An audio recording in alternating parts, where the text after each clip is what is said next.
स्वागत। नांदेडमधली बातमी आता। नांदेडमधील आमदार राजेश पवार यांच्या कथित हुकुमशाही विरोधात आज धर्माबाद बंदची हाक देण्यात आली होती।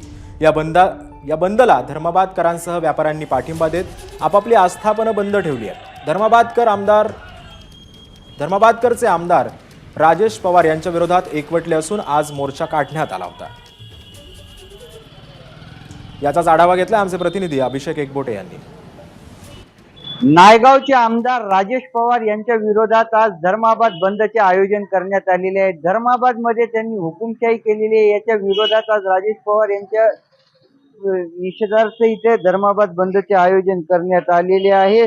सकाळी 11 वाजता तहसील कार्यालयावर मोर्चा देखील काढण्यात येणार आहे। राजेश पवार यांनी 5 वर्षे इथे हुकुमशाही केलेली आहे, त्याच्या विरोधातच आज सर्व पक्षीय पदाधिकाऱ्यांनी या मोर्चामध्ये सहभागी झालेले आहेत। तसेच तुम्ही पाहू शकता धर्माबादचं पूर्ण बाजारपेठ आहे ती सकाळपासून या ठिकाणी बंद ठेवण्यात आलेली आहे। व्यापाऱ्यांनी देखील राजेश पवार यांच्या हुकुमशाही विरोधात आस्थापने बंद ठेवून निषेध नोंदवलेला आहे।